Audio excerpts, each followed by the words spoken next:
Hello বন্ধুরা, কেমন আছো সবাই? তো আশা করি সকলেই খুবই ভালো আছো। আর আজকে আমি খুবই ইম্পর্টেন্ট একটা বিষয় নিয়ে কথা বলবো যে লস রিকভারি কিভাবে করা উচিত, বা যাদের $100, $200, $500 লস আছে তারা কিভাবে লসটাকে রিকভারি করবা বা কিভাবে করা উচিত, আমি যেটা মনে করি তো সেটা আমি তোমাদের বলবো। আর এর মাঝে যদি আমি ভালো অপরচুনিটি পাই আমি তোমাদের অবশ্যই ট্রেড নিয়ে দেখাবো। তো এখানে আমার একটা অপরচুনিটি হইতে পারে, তো আমি একটা লেভেল ড্র করব। আচ্ছা, ওকে। তো আমি একটা লেভেল ড্র করে নই, দেন আমি তোমাদের বলতেছি। আচ্ছা, আমাদের এইখানে একটা নিচে ভালো একটা সাপোর্ট লেভেল আছে, তো এটাকে একটু মোটা করে দিই, দাঁড়াও আমাদের হরিজন্টাল লাইনটাকে। আচ্ছা, ওকে।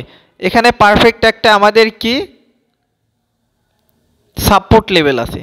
তো সাপোর্ট লেভেলটাকে যদি ব্রেকআউট হয় আমরা একটা ট্রেড নেব। তো আমি আরেকটা পেয়ার দেখি। আচ্ছা, এইখানে এইখানে আরেকটা অপরচুনিটি আছে আমাদের।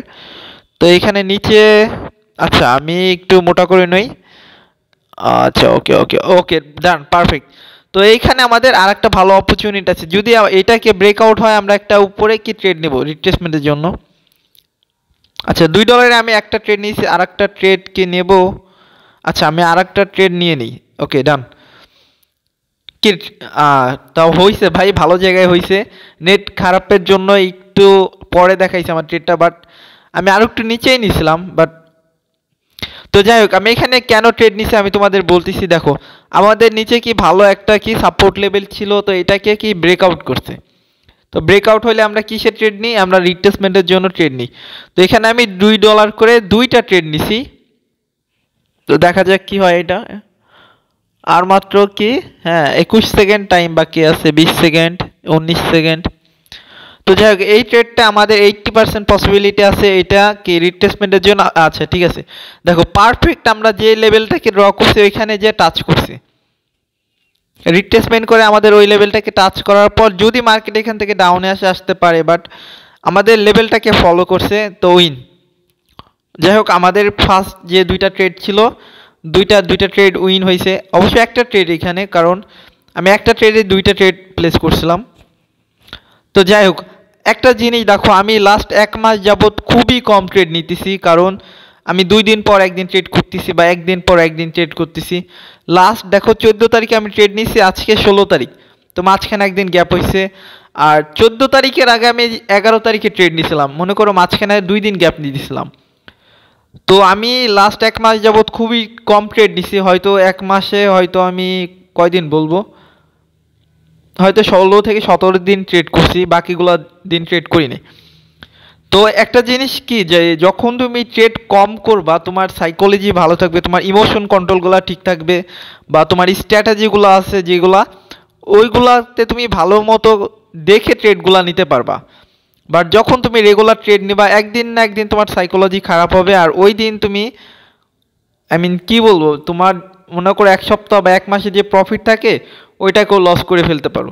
তো আমি এর জন্য বলবো সবাইকে কম ট্রেড নাও, এটাকে পার্ট টাইম হিসেবে ধরো, ট্রেডিংকে লাইফে অনেক কিছু করতে পারবা।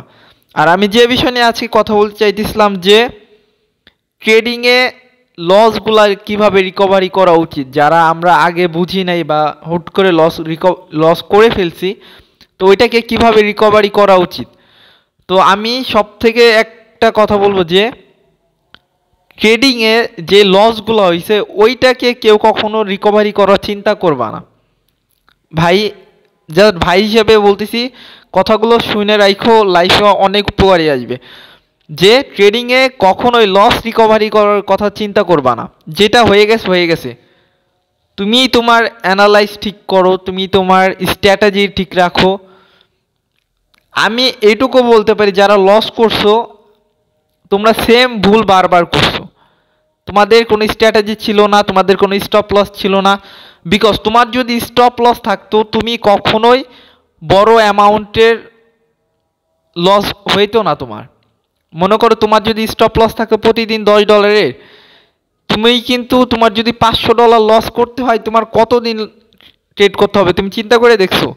তুমি পরপর 50 দিন তোমার ট্রেডিংয়ে লস হইতে হবে। আমি কি বলছি কথাটা বুঝছো? তোমার যদি $10 স্টপ লস থাকে, প্রতিদিনে $10 প্রফিট টার্গেট বা $10 স্টপ লস থাকে, তুমি যদি $10 করে লস করো, এটা চিন্তা করে দেখো তোমার ওই $500 লস করতে কতদিন সময় লাগবে? 50 দিন। তো 50 দিন যদি তোমার টাইম লাগে, তো 50 দিন কি তুমি পরপর কোনোদিনও লস করছো বা করবা? এটা আমাকে এক্সাম্পল দাও। কারণ যেদিন তুমি $10 লস করছো, তুমি কি করছো? আবার $20 ডিপোজিট করছো ওইটাকে রিকভারি করার জন্য, ওইটাও লস। যখন দেখছো $20 লস হয়েছে, তখন তুমি আবারও বেশি করে ডিপোজিট করছো ওইটাকে রিকভারি করার জন্য। তুমি উল্টাপাল্টা ট্রেড নিছো বা চিন্তা করছো আমি একটা ট্রেডে ওইটাকে রিকভারি করে ফেলবো। এই চিন্তা যখনই তোমার মাথায় আসছে, তুমি কি করছো? ভুল ট্রেড নিছো বা মার্কেট অ্যানালাইজ ছাড়া ট্রেড নিছো, আর তখন কি তোমার লসটা আরও ডবল হয়ে গেছে। তো এভাবে কী করছো, এক সপ্তাহে দেখা গেলো তুমি $500 লস করে ফেলছো। তো ট্রেডিংয়ে মানি ম্যানেজমেন্ট খুবই গুরুত্বপূর্ণ, আর সব থেকে গুরুত্বপূর্ণ হইলো তোমার স্টপ লসটাকে ফলো করা। তো স্টপ লস ট্রেডিংয়ে সব থেকে একটা গুরুত্বপূর্ণ বিষয়, যেটা তুমি সাকসেসফুল হইতে চাইলে ট্রেডিংয়ে তোমার ওইটাকে ফলো করতেই হবে। তো আমি একটা কথা বলি, যারা ভাই অনেক লস করে আসো, আমি এইটুকু বলতে পারি যে তোমার লসটাকে ভুলে যাও, নতুন করে জাস্ট ট্রেডিংয়ে শেখো, নিজের রুলসগুলো সেট করো, আগের যা আছে সব ভুলে যাও। আমি এইটুকু বলতে পারি, আগের যা আছে সব ভুলতে হবে তোমার, আর নতুন করে শুরু করো। আর অবশ্যই তোমার যদি $100 ক্যাপিটাল থাকে টোটাল, তুমি অনলি $10 ডিপোজিট করবা। ওই $10 প্রফিট টার্গেট থাকবে, $10 স্টপ লস থাকবে। যদি তুমি $10 করে লস করো প্রতিদিন, পরপর 10 দিন তোমার লস করতে হবে যদি $100 লস করতে হয়। তো এমন চিন্তা থাকবে যে পরপর 10 দিন আমার তো লস হবে না, একদিন লস হবে আর আমি 2 দিন প্রফিট করব, আবার 2 দিন লস হবে আমি 4 দিন প্রফিট করব। এমন চিন্তা করলে ট্রেডিংয়ে অনেক কিছু করতে পারবা। তো লসকে ভুলে যাও আর জাস্ট প্রফিট করার চিন্তা করো। আগে ট্রেডিং শেখো, 2 মাস শেখো, 6 মাস শেখো, দেন তোমরা ট্রেডিংয়ে আসো ভাই, আগে কেউ আসবে না। তো ভালো থাকবে সবাই, আল্লাহ হাফেজ।